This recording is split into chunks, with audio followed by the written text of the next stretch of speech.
Mwanetaluseyo totowa n'olwaleero nina omubaka okuva mu batuuze sebo bagamba balinda mugole sebo tulinda mugole kale tulinda mugole ayi sebo tulinda mugole sebo tulinda mugole kale tulinda mugole ayi sebo.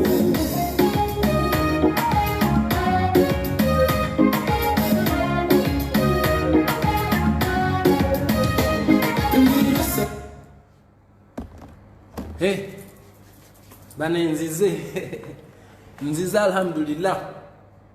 Call your friends, tutandike njagala abantu batono nnyo tugende mu maaso inshallah. Alhamdulillah. Who is trying to call me? Huh? Babylon. Babylon. You're trying to call me right now. I'm gonna talk to my people. Banaye mbalamusizaako mwenna abali eyo abasiraamu, salaamu alaikum wa rahmatullahi wa barakatuh. Abatali basiraamu Mukama yeebazibwe, muli bulungi. Ndi musanyufu nnyo okuba mampi nti nfunye akadde nzije tunyumyemuko, mbabuulire embeera mwendi, mbabuulire ebyempiseemu okutuuka wano. Ndi musanyufu nnyo okuba nti mbasanze ng'ate muli balamu. Alhamdulillah. Mugamba mutya? Muyite bannammwe tutandike mbabuuzeeko. Kale sanyuse nnyo balaba, nyinza okuddamu ne mbabuuzaako mulundi ogwokubiri. Abasiraamu, salaamu alaikum wa rahmatullahi wa barakatuh.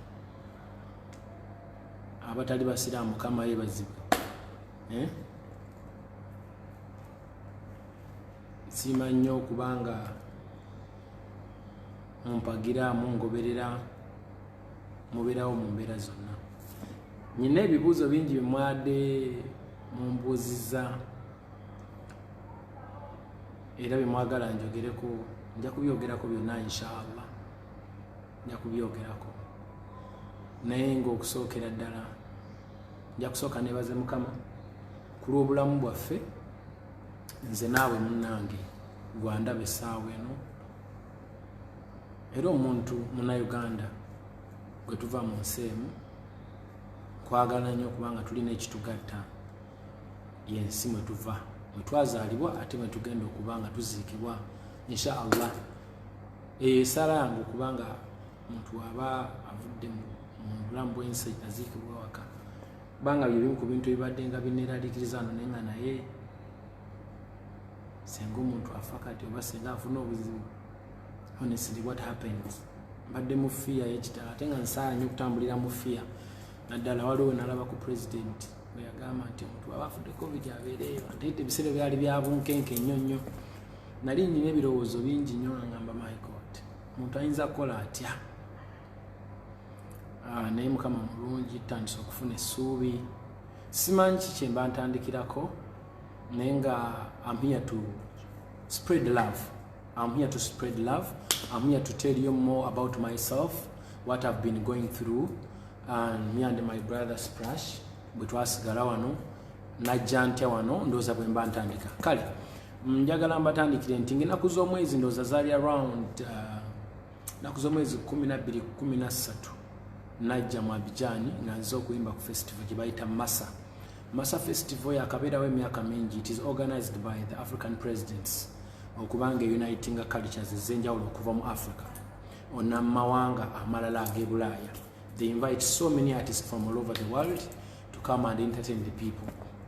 This festival is supposed to be moving countries eri abo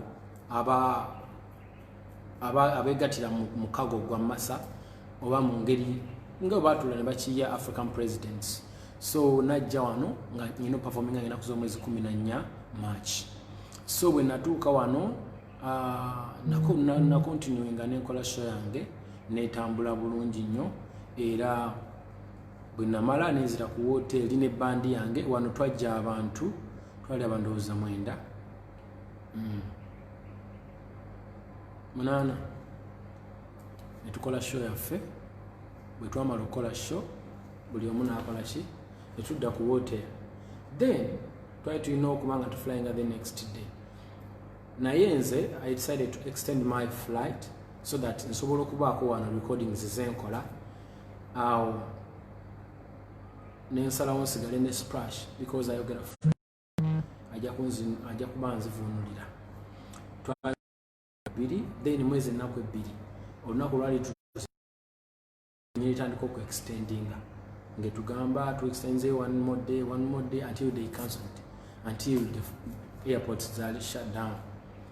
Bwetyo bwe twatuuka wano. So abantu abaali banenya bulwaki yagenda ng'embeera agiraba etabuse ng'alaba obuzibu we buli n'ebirala ng'ebyo. Baganda bange ekyaliwo kyali nti nasayininga contract ate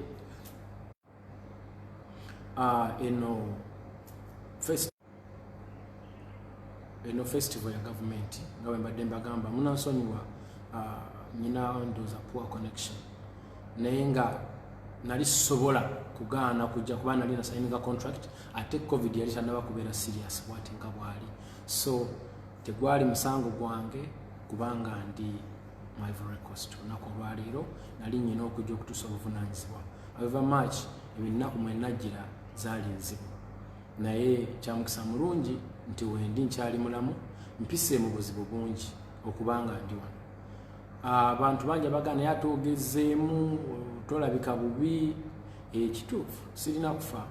Nze ndi hasla oba okitegeera, nze ndi hasla, nze ndi musajja mupambanyi mba nyina okuyiiya ntya bwe nsobola okusurvive nga ndi kaana kambaata mumbedde nnyo mu mbeera ezifaanana bwe zitina okusingako kyova olaba wendi. So nebaza nnyo abantu abasobodde okubanga munsabira ekyo kyekisinga n'obukulu ne munsabira Mukama yankwatiridde okubanga ndi wano kubanga nava e Kampala nga ndi mu bizibu ebyenjawulo. Nali ntegese festival gye twateekamu esente empitirivu ng'ezimu sijja kulima nga tuzeewoze nabwewozi mu bantu tusobole okukola omukolo ogwo kubanga it is my dream to do that festival kuba ntambudde mu mawanga mangi nga ndaba abantu bayambye ensi zaabwe kubanga zisanyuka mu ngeri emu ey'enjawulo, and I wanted to do the same. I wanted to do the same to my country, and that's my dream too. Hope Mukama nanzikiriza nenkontinuenga nenkola festival kijja kunsanyusa nnyo bulamu bwange bwonna. Kakati nga tugenda mu maaso natuuka wano sente zinali nza okukolera nenzikozesa nezigwawo munaku ndooza nga 2-3 kuba obulamu bwa wano buli very expensive. Bano abantu bakozesa sente zikolebwa Abafaransa ziva na France gye baziprintingira. Sente za wano ziri za waggulu nnyo kwegamba emitwalo gya wano 5 mulimu $100 ate ng'emitwalo 5 n'ogenda mu katale okubaako kyogulayo olekayo 10. So obulamu bwa wano buli very expensive, very expensive. Sente zikozesebwa wano zikozesebwa Cameroon, zikozesebwa Senegal, zikozesebwa amawanga nozanga 10 n'ameka. So si byangu naye nebaza nnyo bakwano bange basobodde okubanga banyambako nensobola okubanga mbeera wano mu Abidjan. Mikwano gyange mwena ab'enjawulo abanzirukiridde mugeremu ob'endala mwebale nnyo mwebalire ddala. Then nenebaza ne Mukama Katonda yampa ekitone eky'okuyimba okuba nti nsobola okufunangayo ku ssente ezimbeezaawo yadde simaze kulinnya ku stage era nakyo kinyambye nnyo. Kindaze nti entuuyo zange zembadde nga ntuuya n'emyaka gyonna nali sifiira bwereere kuba ne bwe mba ndi mulwadde nga ndi ku kitanda kati nyina essuubi nti nsobola okuba nga nfuna ekyokulya. However much simaze kulinnya ku stage sobola okufunako ku kyokulya ekitali kyamaanyi nnyo but at least ekiriwo kisinga ekitaliiwo ndi musanyufu nnyo. So mwebale kunsabira n'abanyambyeko mwebale nnyo ab'enjawulo besobola kuba kumenya wano mwebale nnyo mwebalire ddala yemwe ensonga lwaki ndi wano. Most especially abansabira essaala kintu kikulu nnyo, essaala kintu kikulu nnyo era njagala okukubiriza buli muntu ali eyo nti osabanga nnyo. Prayer is the answer. Pray, God will hear your prayer and God will answer your prayer. God is the greatest. God is the most high. mukama mulungi. That's what I can say. Otherwise mukunda banga ndabika bwenti ntaddeko omubiri ndabika kaskini sikabi, it's not because nti ndi mugagga nnyo nze namala biki no, kisa kya mukama. That's what I can say. Otherwise nali nzize wano for 2 days nakamalawo 4 months. Imagine how much I've spent. And remember, I have a name to protect. Ng'omuyimbi obutaswaza brand yange, obutaswaza nsimu enva na kitiibwa kyange. Imagine what I've gone through. Imagine. Naye mukama mulungi wetuli wano era kwenti mwesobodde okumalako. Nsaba mukama anteremu obwangu ate nsobole okubanga nkomawo ne muganda wange Splash ne bannayuganda abalala abali eno kuba kati tuli bangi bemanyi. Nebaza nnyo bannayuganda ababeera mu Abidjan wano kusingira ddala Stella ne sisitawo mutuyambye nnyo, bajja ne batuleetera wano emmere ekinayuganda bakoze omulimu gw'amaanyi nnyo. Stella webale era abantu abamanyi Stella mwenna mumuneebalizangako akensusu. Munnaluweero, abantu b'eruweero neyongedde okubaagala. N'abalala bangi nnyo bambi. Brian badde ntwalako mu gym nenzirukamu kusobola okubanga obwongo busumuluka. Mwebale nnyo, mwebalire ddala. Ekikwatagana n'okudda nja bagamba nti simanyi naye nyina essuubi bampa hope kubanga ebbanga lyonna lyemmaze wano mbadde ku hope nga kwentambulira. Oyogera n'abakulu ne bakugamba tukikolako, tugezaako, tukola ki. Olumu n'oba understanding kubanga nange kennyini ne government ya wano ekimanyi wendi era eri concerned naye baŋŋamba airspace enspe. Nga bwe nabagamba nali nfunye mukwano gwange Lydia nga yakunnyambako nzije naye era nga tulina okusaba olukusa ensi obanga mmeka paka ekwiga byali bizibu. Nakati ssaawa ya leero nina abantu abasobola okunnyambako naye airspace is the problem. Mawanga gonna gakyasibyewo wakitegeera. So katusabe naye nyina essuubi nti ngenda kudda olw'ensonga nti waliwo mission ey'abannayuganda etwalagana amawanga zanga 10 something eri Abuja. They are working on something with Uganda Air. Simanyi oba batuuse ku nzikiriziganya, tulina okubaako kye tukola tulabe nga tukomawo. So simanyi ddirwe naakomawo, so sijja balimba naye nga nyina essuubi nti either nyinza okukomawo guno omwezi oba ogujja. Naye ekira bwe ntyo bwe mbadde ku hope ebbanga lyonna nga baŋŋamba mwandiba mugenda wiiki ejja, mwandiba mugenda eddako, mwandiba bwe tutyo. Nguze ne zitiketi z'ebbeeyi ennyo ku Ethiopia Airline nga flight zijja ku online, nogibooking with a lot of money, milioni 10 nogibooking nga opapa ate ne bamala ne bagikansolinga okitegeera. So I don't know, ninge ngezaako kola research nga sina muntu yenna gwe nyinza ku blaming. Abantu bangamba lwaki tovaayo n'okondeming government okubanga tesobodde kulwana. Abantu abo njogedde nabo, most especially speaker n'owekitiibwa Katumba Wamala bannyambye nnyo mu mbeera eno.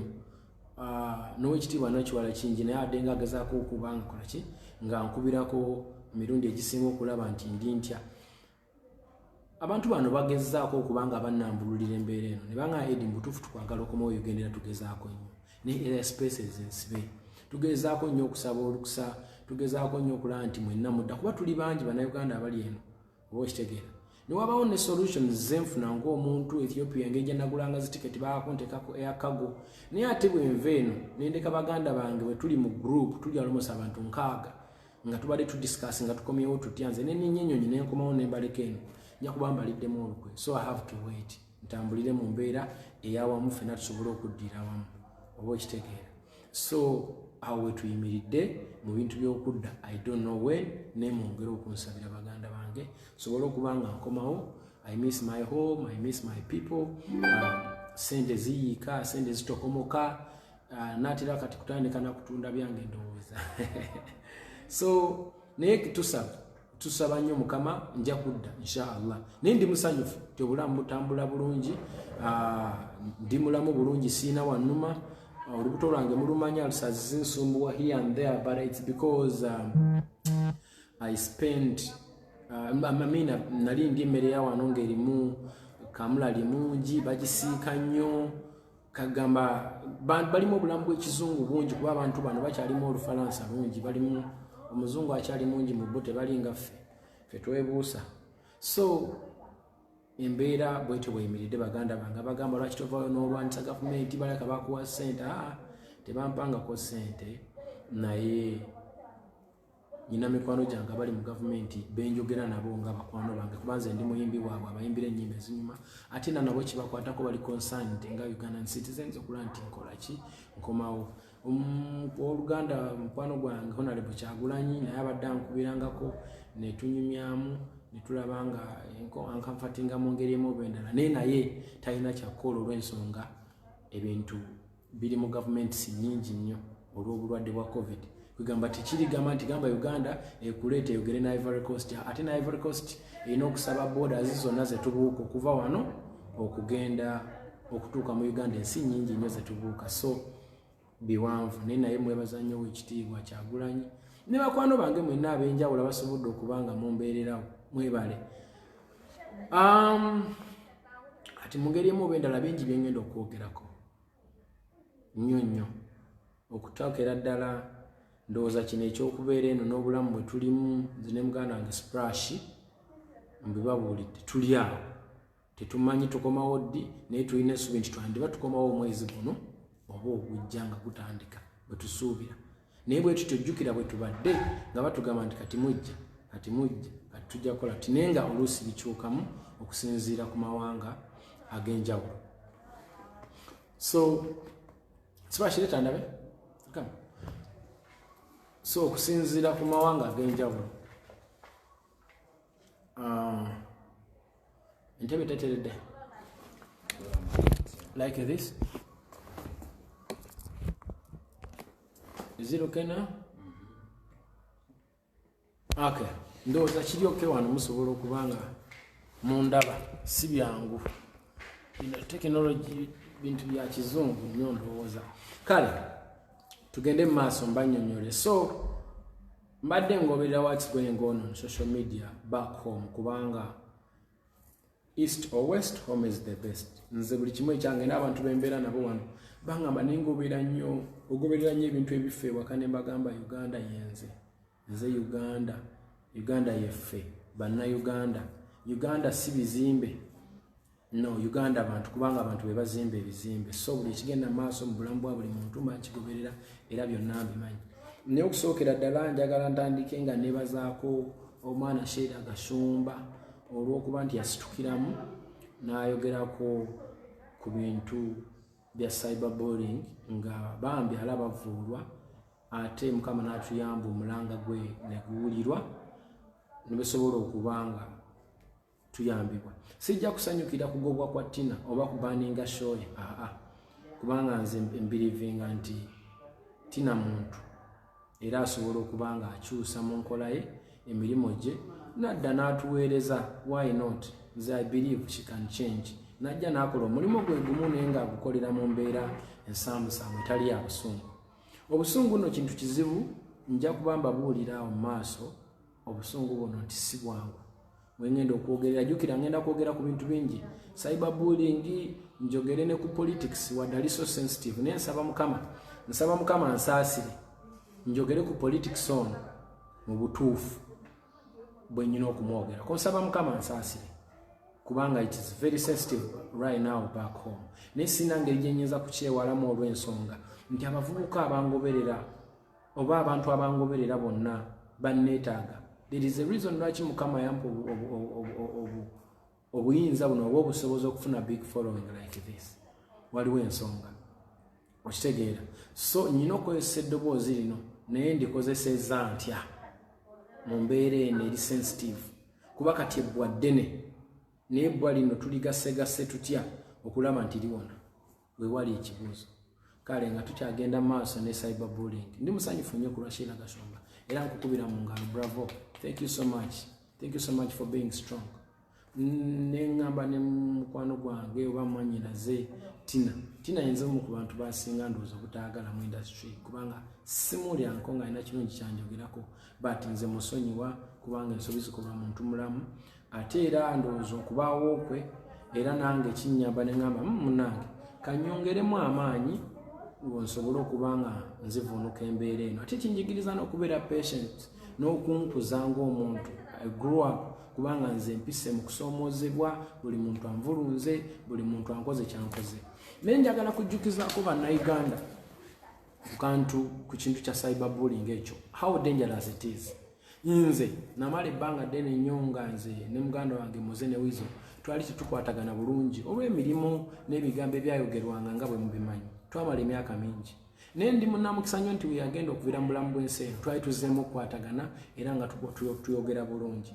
Bwe nali ndi ne Muze twali kalenda ku birthday ya Spice Dana, yaŋŋamba Eddie, naye abantu bano twabakola ki? Yaŋŋamba naye omuntu akoze atya? Naye nga munyiivu nnyo ng'alina obusungu bungi era ng'ebigambo byayogera Muze tebyali birungi. Ne mugamba Muze, one day one time we shall overcome. That's what I said. But I didn't know when and how. Nembere neyinza kujja etya, eyinza kubaawo etya lwa nsonga. Munnange nno cyberbullying ono gwe mulaba takolwabo be mulaba bali ku TV maaso. No. Akolebwa ababemployinga olw'ensonga oli ajja n'amuemployinga ng'amuleese kukola mulimu ogwo. Avume afuna attention, TV ekole ssente. Ne weekanga nga bannyinaffe ne baganda baffe bakozesebwa kampani ezo zigaggawale bamanya gabwe gaffe. They cannot know this. I'm sorry to say. Nabagambye nsaba nnyo Mukama anyambe ebigambo bye ngenda okubagamba bimaking sense. Era bireme kuvaamu buzibu. Though I don't feel babivaamu buzibu, but bivaamu I don't care. Okitegera ne kasita nabanga nambulukuse bulungi nga ntegeereke kise bulungi. Okitegera bannyinaffe ne ba brothers n'abalala bakozesebwa okulaba nti amanya gaabwe gaffa bafunaako okulya bali bagaggawale. Kubanga abantu abali mu control beba determining ekigenda okufuluma ku mpewo. Who is the owner of the television? Who is the owner of the radio station? Who is the owner? Ani era ni gwe kikwatako. Nze naawe olumu mbasonyiwa abaganda baffe abo kuba balina okunoonya ekyokulya mu Uganda ya leero nga bwe mugira beetunula. Naye kye mbagamba baganda bange abo nti bwe naaba ngenda okwogera ku politics, kino ekigambo nnyinza okkizza oba okitegeera, nnyinza okkizza, naye nja kwogera ekigambo kimu nti tuli ba Luganda. Nze mumpisizza mu bulamu obutabangawo nga kwotadde ne ex wange oyo mubonyabonyeza omukyalo oyo obulamu bwe bambi. Osanga buli kimu yabeeranga awo nga yo obulamu bwe si bulungi lwa nsonga ebigambo byabanga bingi. Kubira ddala nga ndi naye nakati gye yagenda era mpulira muli naye. So nga ate obulamu bukyuka, nammwe abantu be mwasookerako si be muli nabo. Obulamu bibaamu ensobi zikolwa muntu mulamu, ffenna tusowaŋŋana, ffenna tuyombagana, ffenna tukola ki. Olaba olwana n'akaana akato koozadde n'okagaavaawo awo nyakukuba oluli ne kagaanirawo n'olwana nako. Bannange bantu bangi. Nze nalabako Helen Lukoma yabalukira ku TV n'akaaba. Nendaba abantu bangi nnyo. Mwannyinaze Jackie nali naye mu America, Jackie Chandiru, ebigambo bye yaŋŋamba bye bimu ku byamutuusaawo. Jackie Chandiru oyo kambabula story ye etaabuka etya. Yafuna omwami w'omuzungu ne bawasaŋŋana, oba yafuna lubuto ne luvaamu ne bamulangira wajjemu olubuto, muli basere queen, mubasendeza, munoonya mpapula, mukola biki. Kintu ekyo kyamukuba wala era gyatuuse mulabyeyo. N'abantu abalala bangi mmenye kindeke Kimoze yafa munyiivu ng'alwana nnyo. Nali njogeddeko ne Jose Chameleone. Obulamu bwa Jose Chameleone mwe muwoza alwana nnyo, alina empisa embi, biki mwe mwamuleetera obukambwe. Teyali bw'atyo, mwamuvuma naye ekyawa. Nze lwakuba Mukama yannyamba nti ndi kaana kambaata, mmanye ennaku yange, onkuba oli ne ngaakuba n'eno. Naye olumu nange ntabuka, naye bwe ntabukira kiba kisusse. Naye ebyo byonna mbyogerako olw'ensonga nti byaliwo. But how about the future? Future eraga nti tusobola okuddawo ne tubeera bulungi, ne tweyamba, ne mukola omulimu gwammwe naffe ne tukola ogwaffe. okutugambako kirungi nnyo era nkyagala nnyo, but it depends how. Abawagizi mmwe abalaba era abawuliriza mukisobola okubeera abajulizi bange. Okitegeera? Mu abawagizi abawuliriza era abandaba musobola okunjulira oba okitegeera,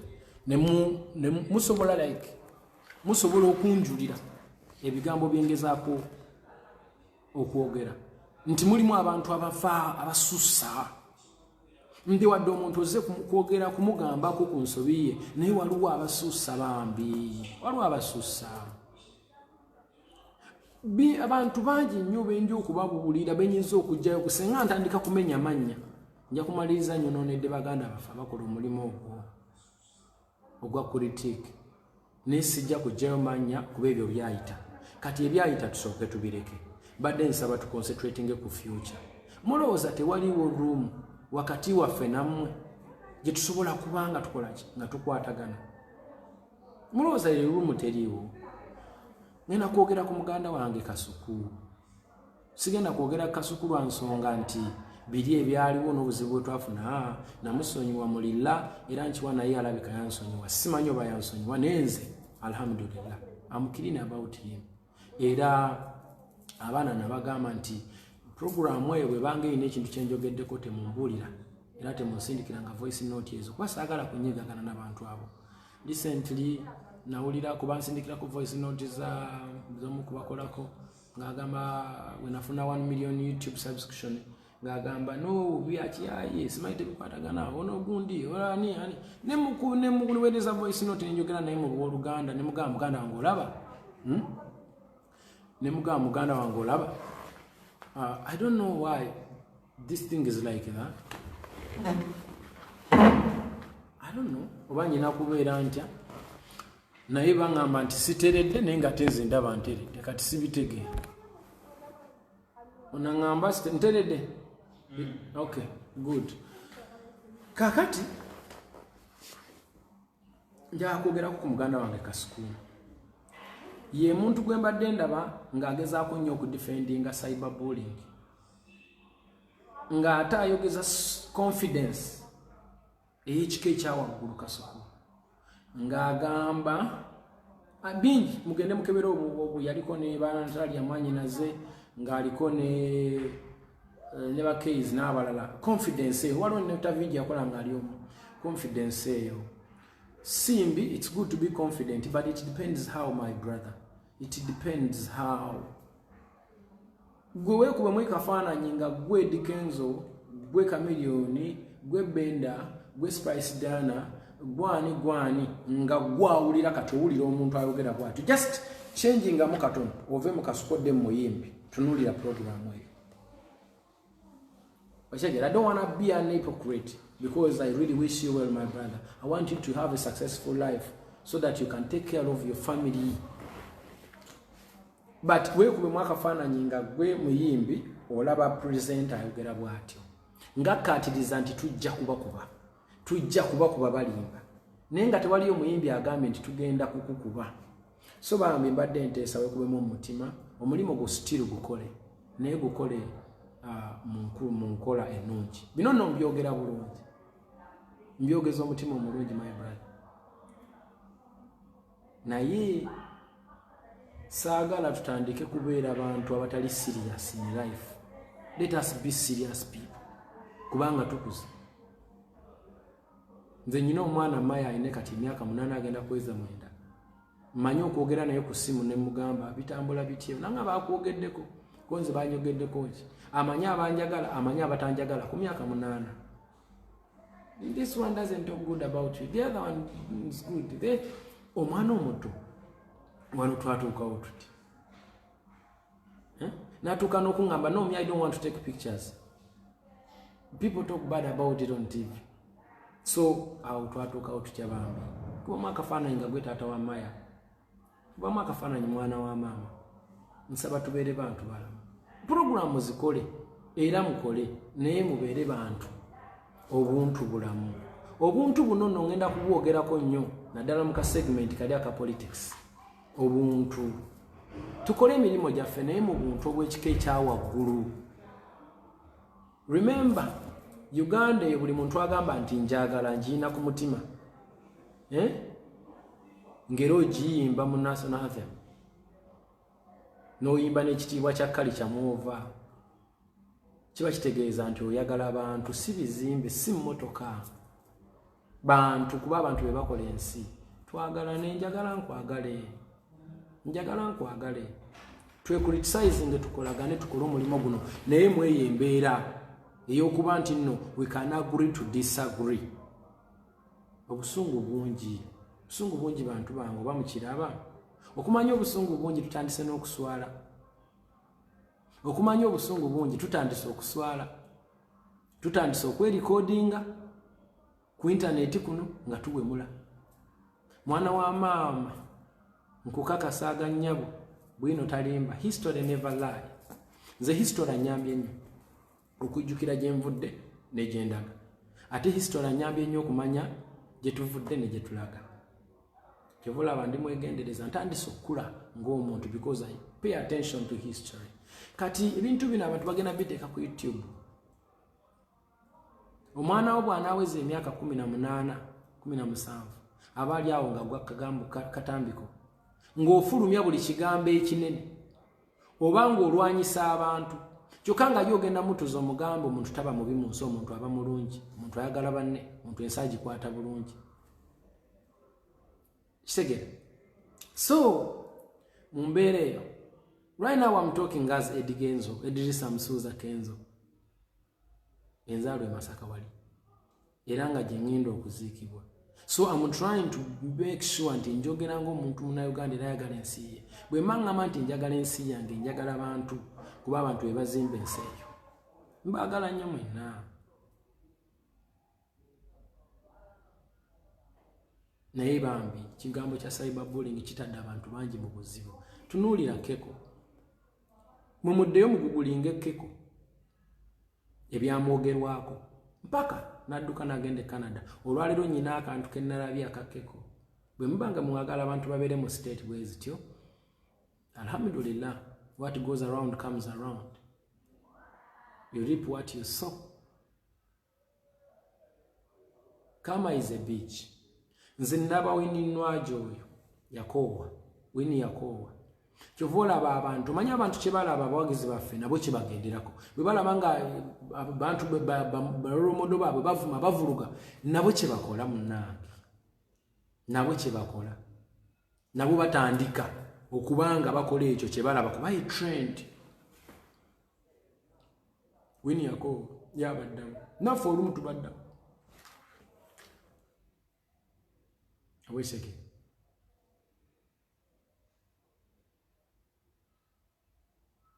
So cyberbullying bambi kibi kiswaza nze naawe kuba kati gwe bw'okyogera kinkosa awo wennyini naye ate gwe kigenda kukosa myaka mingi kubanga akatambi ako kalivaayo bambi ng'onneetaaga either ojja kuba weetaaga nze oba omwana wange ensi eno egenda mu maaso. So criticizing naye mu ngeri gy'olabanga mu butuufu nnungi. A big shout out to Uncut and Spark ne bana ba NBS. Abantu abo programu ezo bazikutte bulungi. Uncut yewe yali ekyali ku NTV yali sinungi nnyo ne kati yateerera nti they criticize oba baleeta amawulire mu ngeri empackaging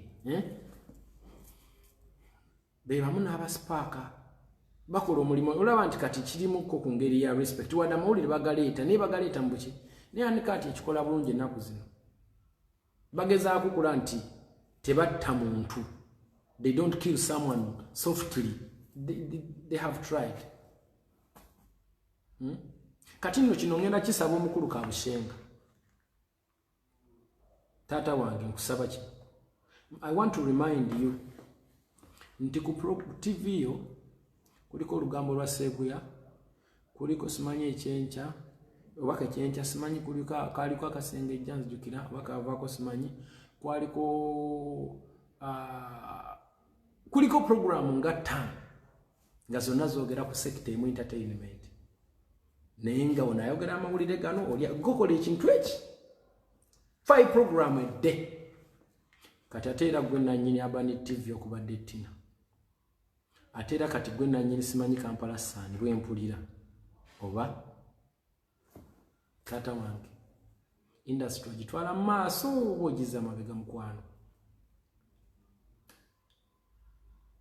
muntu ajja kudde yagambe ne editor tidde nze munnaye nagula olusuku e Masaka omuntu yenanga alina emmere era kino nja kigamba abavubuka temutunda nsuku kugula boda beera mu lusuku lwo kuba omuntu alina emmere asinga asula mu kalina nze bwe nali ngula ekibanja kyange nyina ensuku kati ezi munansonyiwa bulirwe naye I want to inspire seeraga nze siri mwerazi naye bwe nali ngula olusuku lwange lwasembayo nagamba omuntu ndi kati kuyimba ne bwenkuta nagamba lwaki ogedde bwotedi mukama akuwadde ebintu bingi kino kyokka kyolabye ne mugana naawe kati bwemanyi n'olusuku olwenkana bwe ruti nsobola okuva ku kuyimba omanyi lwaki nti nteekawo buteesi wali nnyumba yange nentandika kulimanga bwe ndi omuntu alina emmere mu nju taba bubi kati nsobola okuddayo mu kyalo nenyima ebyokuyimba bwe binaaba biganye naye kanjogere ku nsonga bambi si mu bubi siri mu kuvuma I'm not abusing anyone I'm not disrespecting I'm talking about this kindly nti emirimu guno bagende maaso bakukole naye si mu ngeri eyo kisuse bambi namwe abawagezi baffe ndowooza mukiraba I'm not lying can't you see it temukiraba temula nti kisuse bambi wekina okoma kino ekya cyberbullying ekyeku intaneti abantu kwevuma abantu kweswaza nsi kutambulira ku speed ya yiriri ekyo ekikirese politics tujja kumwogerako mu maaso awo ne cyberbullying ama victim bambi mpise mu bintu bingi nnyo nvumiddwa criticizingidwa nkoze ntya naye nga mukama nze gwe yayisaamu omukisa kino nkiddamu mukama nze gwe yayisaamu omukisa okulaga bannayuganda bannabitone nti kisoboka era mukama nze gwe yayisaamu omukisa okulaga abaana bonna abaakulira ku street abakulidde mu ghetto abakulidde mu bwavu abaana b'abaavu mukama nze gwe yayisaamu omukisa okubalaga nti kisoboka kubanga nze have achieved from zero to where I am nze taata wange mu nsi yaleka ekibanja akigula emitwalo 10 ate mukulu wange n'akitunda n'agulamu boda era mukulu wange be bamu ku bannamasaka abatandika okutunda ebibanja ne bagula boda nga yakagigula simanyi ate oba yabeetya simanyi oba baagibba musajja yakigula emitwalo 10 yakitunda $2 million n'agulamu boda ne bagimubba nako obadde otya gwanyumiza gwalwawo yatunda ekibanja n'agula boda ne bagimubbako manda oyo so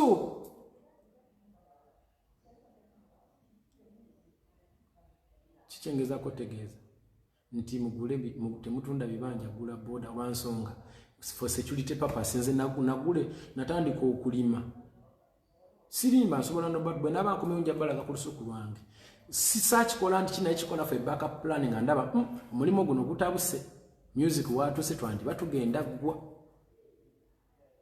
kubanga bakuvuma wano ne bakuvuma wali ne bakufiisa wano ne bafaani bennyini ne batuuka ekiseera kati sebo music bamugamba bichi bintu ne bitabuka Shibo oyo gwe mulaba Shiba tavaawo yakoowa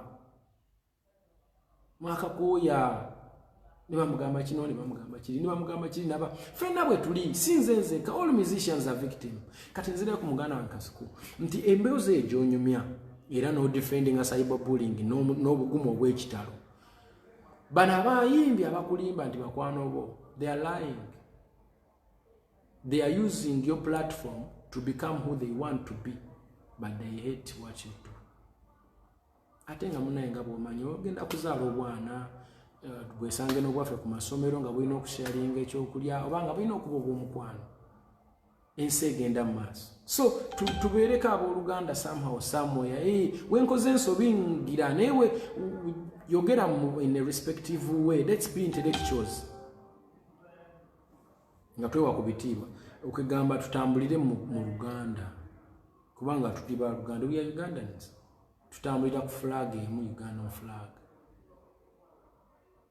okisegeera twandiba twawula amasaza abamu regions nenga we are one from border to border. We are one. We are Ugandans. Tuyimbe ekigambo kimu, we are one and we need to be one. Bwe tuba twagala Uganda ekule kubanga agali awamuge galumenyema. Kubanga bwolaba muganda wange Ibra kye yakola, I was so surprised okulabanga Ibra agenda astray to that extent. Kubanga Ibra natulako naye ne muga Ibra. I feel so grateful and I'm thankful to God. Ochegera nebaza mukama Ibra kubanga otuse mu mbeera eyo kubanga oli muntu munansonyiwa badde nakazuukuka nti namugamba Ibra akimanyi, namugamba mukwano gwange ndi musanyufu nnyo ku lwa Allah nti osobodde okubanga okyuka n'obanga okola emirimu gino. Abuuza bulungi ebibuuzo in a respective way, abuuza ebintu abantu bye baagala okuwulira, abuuza ebintu kisobola okutwala omuntu mu maaso, nti akubuuza ekibuuzo n'akiwulira ne kimwongerayo. Omanyi we learn by doing. Nti nze osobola okunjigirako ekintu ate gwe n'okifunamu nanyo okusinga nze. N'ebiseera ebisinga kiva ku bannamawulire ba interviewer n'akubuuza ekintu n'okiddamu oli n'apiikinga n'akulaakulana. Y'ensonga lwaki bino ebintu weebiri. So nali surprise okulaba nga Ibra ayogera bw'atyo, naye twayogerako naye bambi. I thank you Ibra. N'alabika nti respondinze bulungi ennyo ne yeetonda ekyo ne kivaawo and is willing to move forward. Kakati nenda bate muganda wa Kasuku nga bambi ate goli mu kugamba ago tewandyetonze era kye yakola kikyamu. Bambi that's not right. So awo nvuddewo sivaawo mu bubi nkugamba we are one. Okitegeera tuli bawamu. Okitegeera naye tukolere emirimu egyo mu mukwano gw'ekitalo. Okitegeera ninze response yo bwe naaba gyeri kyonna kyenaavaamu otujja okutambulira. Nkwagala nnyo era njagala osigaye ng'okola omulimu gwo ne banno Nayanko Sendi ne Jenkins n'abalala bonna abatambulira mu kkowa eryo. Nze nsembyayo ekigambo kimu nti one love. Okitegeera. So awo nvuddewo ku bantu bangi bagamba Eddy Kenzo tulinda mugole, kyova olaba nze nasazeewo mbe ngamba kubiramu luyimba nti tulinda mugole lwa nsonga nkole ki? What can I do? Okunoonya omukazi oba okunoonya omugole si kunoonya nseenene nti ziri Masaka tugende tuzinone. Saagala kuddamu neekoone ate saagala kugandize mutuukirivu ennyo. Katusooke tutambula empola nja kubamba buulira naye sofa mugire nga mujjame nga kayimba si kabi then nga bwe tulaba what is next. Nja kubamba buulira anytime any day naye nga mwebala okubanga mwaleeta omunamu ogwo ne tukufunamu n'akayimba nawe ya entertained and ketulabe anytime tomanya nandisuula wenkyo oba luli oba lule. Let's sit and don't put me on pressure. Okitegeera. So mbadde nsaba tumuvingeko mu maaso. Njagala kuintroducinga ekigambo kye bayita Ubuntu ekyo kiri ku mujuzi gwa Sundown e South Africa. Abasajja aba South Africa bakikozesa nnyo Ubuntu. So mbadde nsaba tukozese Ubuntu bulamu okulaba nga tukola ebintu bino. Buli muntu yenna ali eyo nga mpushinga mu politics kati njagala osembere. Njagala kwogerako naabwe ba politician mwenna mutega amatu. Abantu mwenna ng'okimanyi nti oli passionate ku politics kyangu tunyumyemu. Politics is a dirty game. Politics is a dirty game. That's what I can say. Lwansonga nze kennyini ng'omuntu mumanyi njagala nnyo abantu, njagala nnyo Uganda, njagala nnyo bannayuganda. Ebibanyiga binyiga tunyigirizibwa wamu, ebibasanyusa binsanyusa tusanyukira wamu. Whatever we are going through tubiyitamu ffenna nange mbiraba. Era bw'oba oyagala okumanya nti mbiraba wuliriza ennyimba zange, limba lwa biwoobe ulize ne Vulongoto. That's how much you will know what is on my heart. We all want change, but the question is, what kind of change? nze njagala change. I stand for change. I want to see someone new. Njagala ndabeko ku muntu omupya. Tulabe Uganda eyinza kutambula etya. Ate bwe wanga muvubuka kijja kunkolera nnyo ng'emyaka gye kyali mitototo 40 something to some 30 to 40 something. Nja kuba nsanyuka nnyo. Now the question is tutya. How can we achieve this? That's my question. Lwansonga nzikamba nyumize.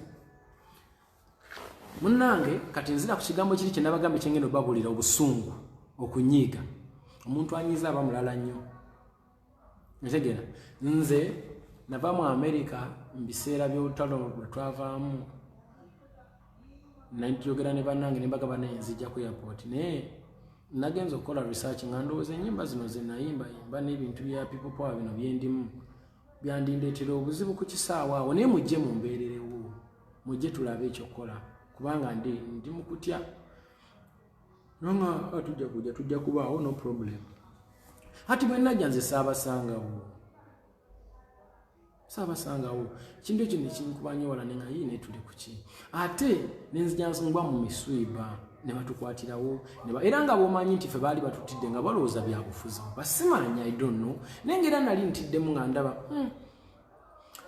sijja kunenya muntu yena ne nasangawo Segirinya ndowooza na full figure tenga full figure ali abirongenga to enyali of which tekyali kibi ne Segirinya aliwo naye ani nyina abantu bange mikwano gyange banali nsuubirawo kubanga bali strong abayinza okuwugira ekigambo ne kiba so saabalaba kintu ekyo ne kinyiiza nnyo ne batukwata ne batusiba ne basiba abaana ndowooza banga bameka nze nalwana nabo obwomu ne mbajjayo mu makomera nga teranyambyeko ekyo nakyo ne kinyiiza ne nsirika kaakati ne ngenda nayitibwa oba nagenda mu State House okutwala ezo award ezo introducing the president nali nakoma okulaba President Museveni mu 2011 ekolola awo ndowooza oba yali kolola I don't even ndowooza bundi bujjeyo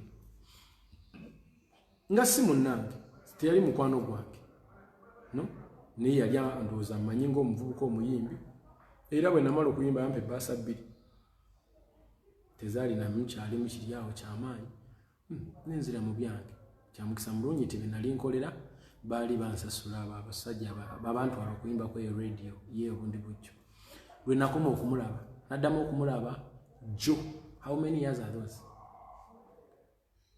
era bwe namulaba ne mu introducing ezo naza acknowledge nga kyansanyusa ng'omuvubuka atobye nenga nti bw'abanga president w'eggwanga asobodde okuwandosinga emirimu gyange eri eggwanga mukama mulungi however much nze naye tulinamu bye tutakwasaganya but remember obuntu bulamu we can agree to disagree nti bw'abanga still a president I have to respect nze mikwano gyange abasinza okunyamba wano wendi bali mu gavumenti bwe bakola si gavumenti tenanyambako gavumenti era tena buyambi bweyampadde nga yo naye abamu kubakola banyambye nnyo bambi okunkubira ku ssimu ne bankonsolinga ne balwana ku bya flight ne bakola ki nga bakikolona ne individual level not government wekitegera nga kutali n'owekitiibwa speaker naye nagezaako okulaba nti anwanirira nakati yaŋŋamba edi we are trying gavumenti yo tenanyamba nti gavumenti evuddeyo okuyita mu office bweti nti edi tumukoze tutya naye kwegamba ngezaako okulaga ki nti obuntu n'obuntu bulamu mwene embeera mwe tuli bujjirawa nti bwe navaayo navumwa nnyo ng'ebifaananyi byakafuluma ekiro kyonna seebaka ku tulo ng'abantu abavuma bakwano bange mbadde njogeranga nabo ku ssimu baganda bange tubadde nga ffenna ku ssimu tuteesa nga ne bwe nali ŋŋenda nabagamba eggulo limu ti owayina omukulu yakoze ki yantemezaako ŋŋenda era nitunyumyamu nti atya bo bennyini ne bambakira olw'okuba ensi embakidde nga weeva ebakutte ey'ensi nalumwa nnyo kati bwe najja kati ndi ku busungu kati bwe najja nze ne president tetulina ne twayogera bingi awo twayogera ku music teyampa na budde bungi twayogera ku bya music na award ezona kubanga nali sina lukusa boogera ku politics because I'm not a politician senga nali mu kkoweeryo yali ajja kumpa obudde obwo naye saali mukowerera teyabumpa twayogerako ekyo nakola ebibi navumwa kiro kyonna Sseebaka kunga abantu abanvuma mbamanyi ng'abantu abanvuma mbamanyi ane bwe nali ngenda nabagambako nti no mwategedde no nti Kabwejjo mbiraagize nakirabanga obunanfuusi nenyiiga ng'omuntu kati bwe nyiiga nenfuna press conference mwe nayogerera ekigambo ekigamba nti sijja ku campaigningira Honorable Kyagulanyi ekintu nakikoza busungu bwe nakyogera omuliro ne gweyongera waggulu ne gubumbujja bwe guti nga tewali ankubidde kasimu kuŋŋamba nti lwaki wayogedde bwotyo osobola kimenyawo kyekiganye jangu tulabe nobody bayongera kuvuma bavuma nakati bakyavuma nakati bakyayogera ebigambo bingi omidingota President Museveni naye mazima ddala mbadde nsaba nkubuuza nga yegwe Dickens omunnamasaka eyali omunaku mu banaku ffe twali bapakasi mu bapakasi nga ffe bapakasi mu ghetto twali bave mu ghetto nga ffe tukolera abe mu ghetto kuba taata wange yali musajja munaku mama wange yali munaku yava Rwanda ekyo kitange munnamasaka munnabuddu famire zaafiira mu ntalo abamu awulira simanyi baliwo abamu byonna awulira buwulizi kwegamba that's me kati nfuna ntya kola okuva ew'omukulembeze oba nfuna ntya ekirowoozo ekigenda ew'omukulembeze nakkiriza nti jangu ate ne ŋŋamba nedda mba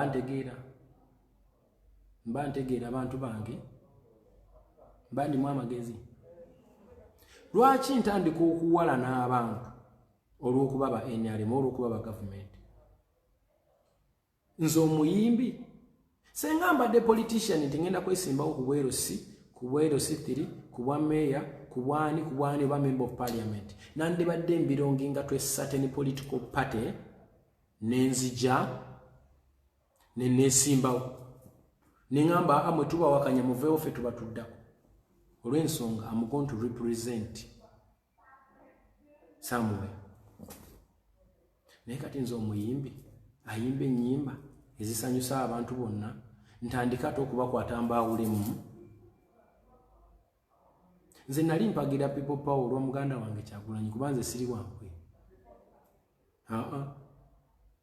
bamukwata nga nyina okuvaayo era nakati ne bamukwata ne bamusiba ne batandika omucunya nga ndaba agenda kufa nvaayo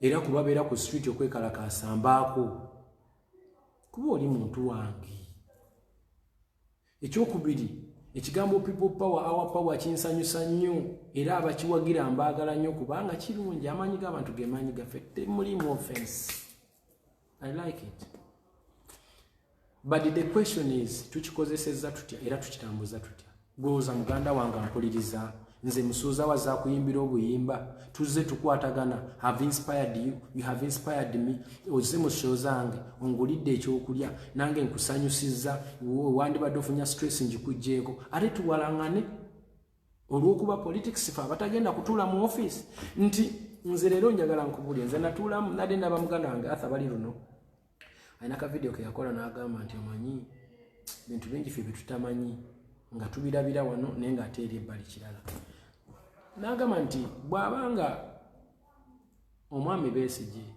ne Bobby ne banna abalala bonna bwe baba nga bamanyi nti no ffenna tuli opposition twagala oba tetuli opposition naye tunyigirizibwa twagala tutereezemu twagala okuwamba obufuzi buno lwaki tetukolagana bwe tumala okukolagana ne tuvaamu omuntu omu n'atukiikirira naffenna ne tumanya nti munnange kati nonga eggwanga nti tuli ku mulamwa gumu era naffe ffenna foosi yaffe tugikola ki tugiteekayo kuba tuli bangi ate tuli mu kussa kimu naye bano abantu bennyini baganya okwatagana aba example baffe baganya okuvaayo omuntu omu ajja atukiikirire baganya kakati nze musuuza omuyimbi alina okuyimba oluyimba lutambule mu bantu bonna nsanga ntya munnange olw'okuba yambadde people power ne muvuma nsanga atya munnange olw'okuba yambadde jemu oba NRM ne muvuma nze kuba gwe sooka weetunulemu kati gwe yambala nze kubanga be bagenda okunziika be bagenda okunzijanjaba bebagenda okujja mu show zange ng'ovudde ku biri kuba buli muntu n'abantu abamu be mulabaawo bagenda kuba bakansala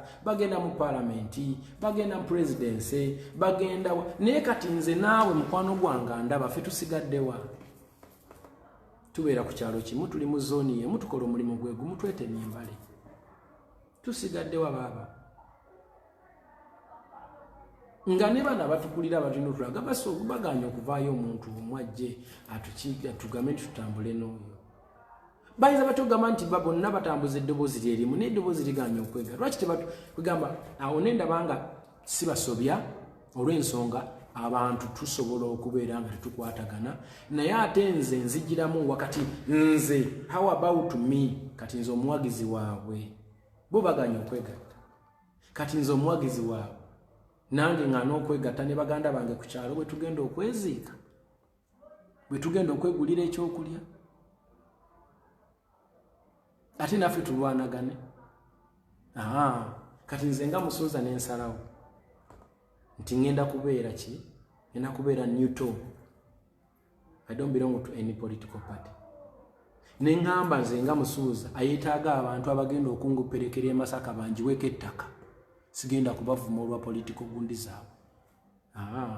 Wadde ebinyigiriza bingi era nandyagadde okulaba mu nkyukakyuka naye enkyukakyuka eno njagala nga ya mirembe naye olunanzita kandudde ebbali si mu bubi era wano wennyini nga ndi ku live eno siri mulalu njagala okubagamba nti okunyiiga si kulungi bambi abanyiivu bangi naye tukendeeza obusungu kuba omuntu yenna nga munyiivu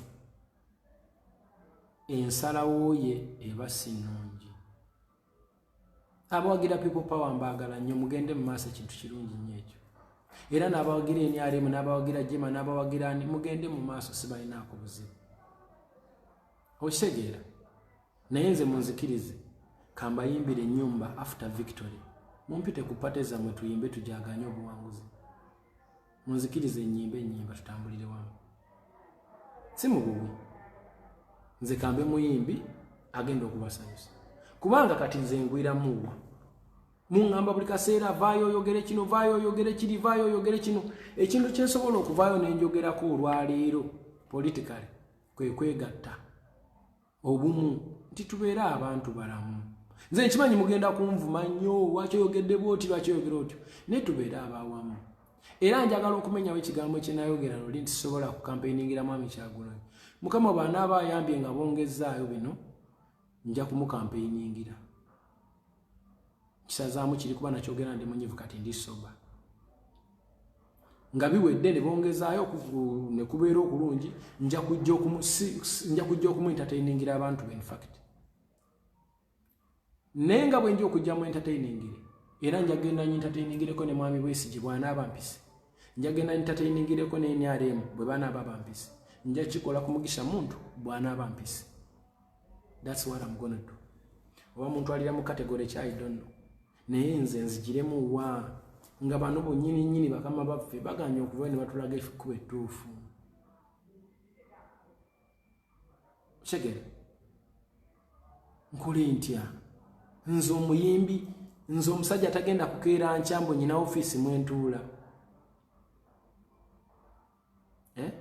buli anampita nti jangu osanyuse ku bantu bange nja kujja luli naliga nja byesamba saagala temumbuulira naye nze buli anampita nja kujja naye sigenda kwambala kalazo nja kujja nyambadde nga bwe nyambadde nkusanyusiza abantu bo kuba abantu bo bakwano bange baganda bange bakiraya nti bange nveewo ngendeeka buli anampita nja kujja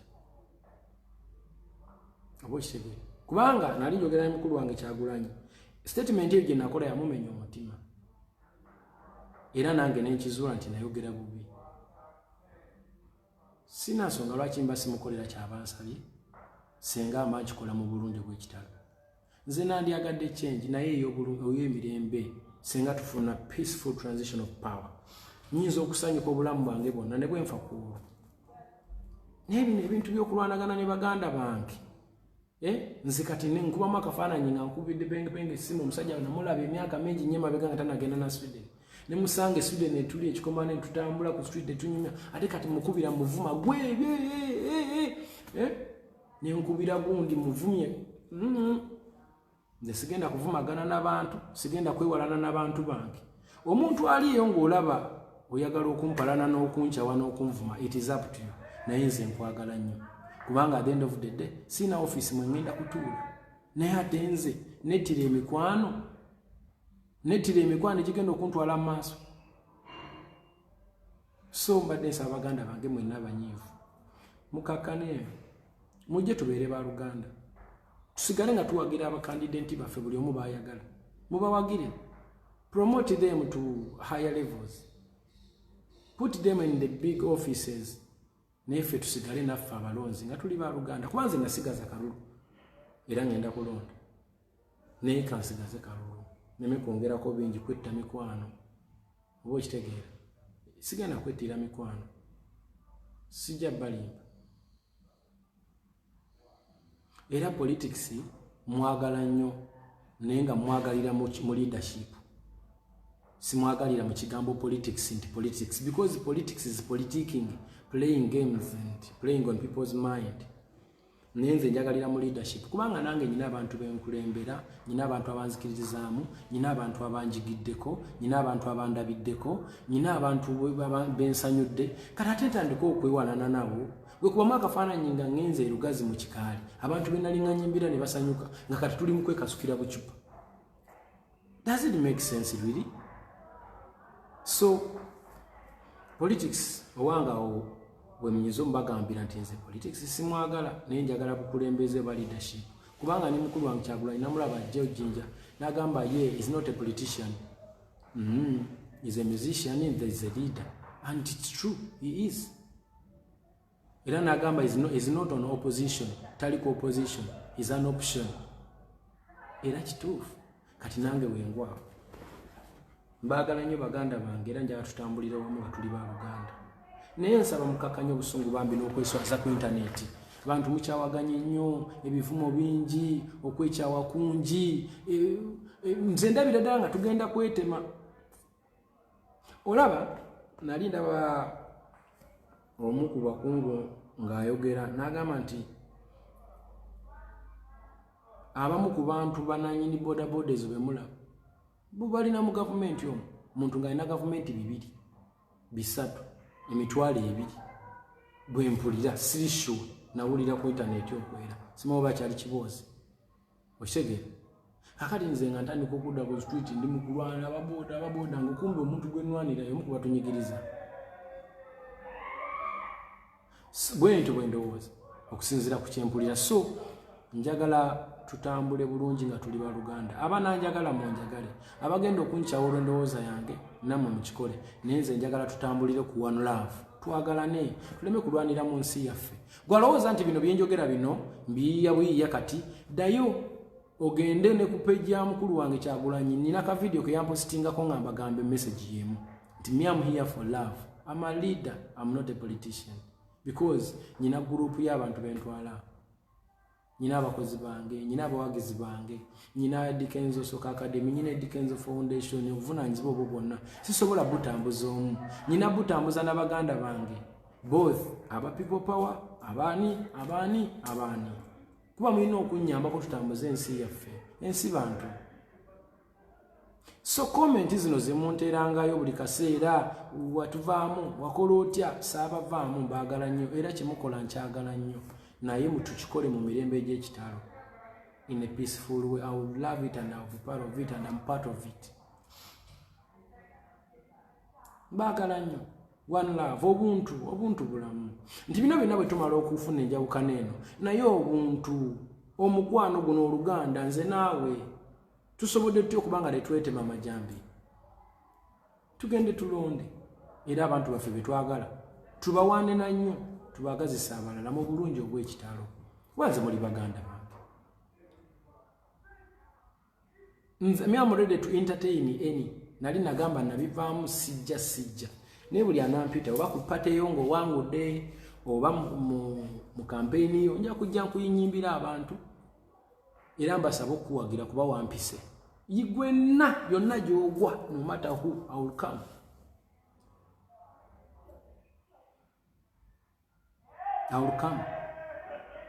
oba oli independent oba oli ani gwe kasita oba ng'owulira onjagala n'oŋŋamba Eddie nkuyite Busia neesimbyeyo ku bwa member of parliament jangu onsanyusize mu bantu bange. I will come my brother.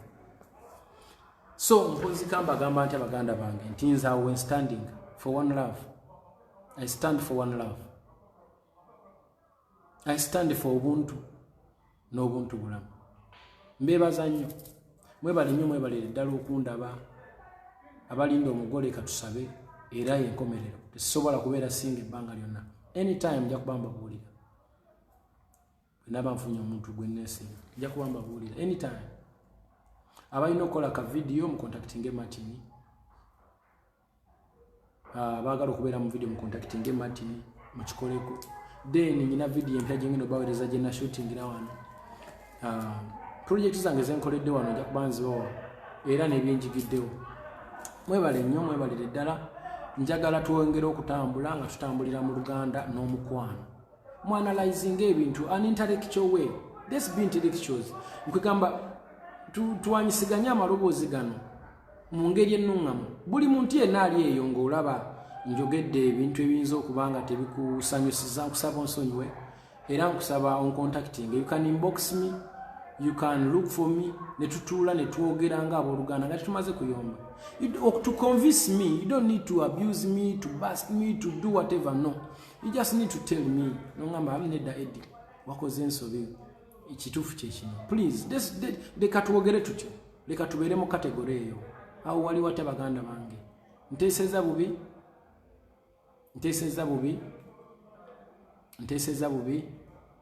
kubanga twandibadde tudda ku side emu ffenna ne tuteekayo force ne tuyimiridde kwani. Kubanga nze njibirivinga Oluganda Kyagulanyi alina amaanyi mangi naye ne bw'anaatuula mu ntebe abalabe be mubamanyi beebo ab'opposition nga tekwotadde ne gavumenti gyagenda okujja mu buyinza gyalwanisa. Bano bennyini be bagenda okutandikirawo okubeera opposition. Ate ne bano kubanga nalaba mu Oweekitiibwa Mugisha Muntu ng'agamba abantu bwe yali asayininga abantu n'abagamba mba promisinga tugenda taking over the country. One day tugenda tambula bulungi. Mugisha Muntu simunubwakanya mukkirizamu nnyo ku ebintu byabikwata humbly and I like that approach.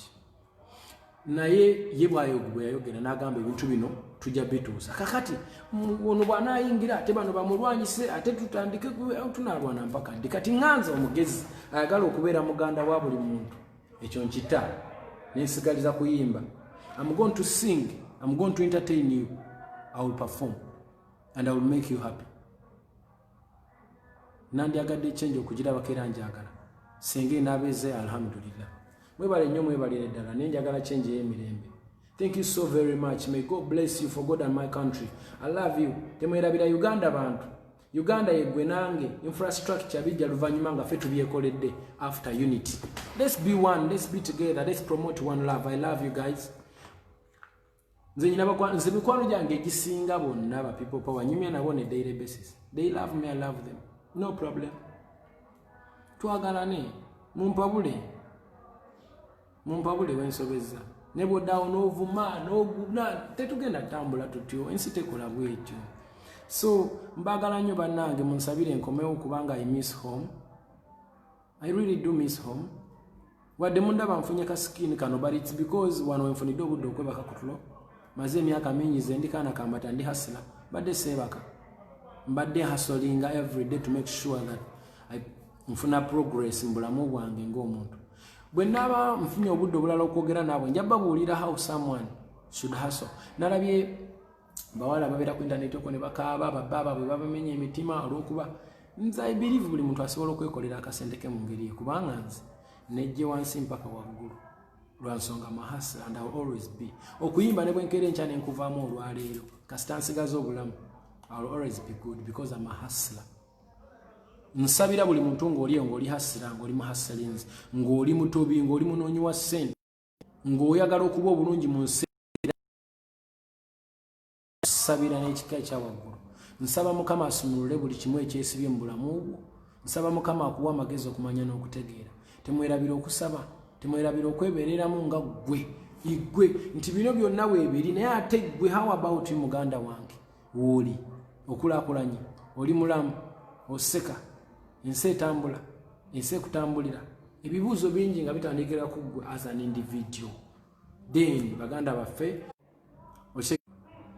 so njagala okubasibula nga mbagamba nti mbaagala nnyo mwebale nnyo mwebalire ddala nsaba mukama abawe omukisa nsaba mukama agulewo enzigi nsaba mukama abasaasire atusaasire tuve mu mbeera eno ya covid-19 nga tuli balamu nsaba buli omu amusumulule temwerabira njagala bawaayo katipu bw'obanga ogenda okubanga osabanga nnyo mukama amagezi okumanya n'okutegeera ekyo nno kikuyamba okukola ebintu ebituufu mu budde obutuufu mu ssaawa entuufu mu kifo ekituufu ne bw'onaaba okoze ensobi ng'osomye essaala eyo togenda kwejjusa kubanga mukama ajja kuba akuwadde obuvumu okukikola nze buli kigambo kyenfulumya mu kamwa kange si kyejjusa however much nsobola okumanya nti nakoze ensobi wano naye era njigumira that's why mundaba nsobola okubaako n'ettama lino nandibadde nafa dda kuba abantu banvumye bantu banjogeredde bantu banwanisizza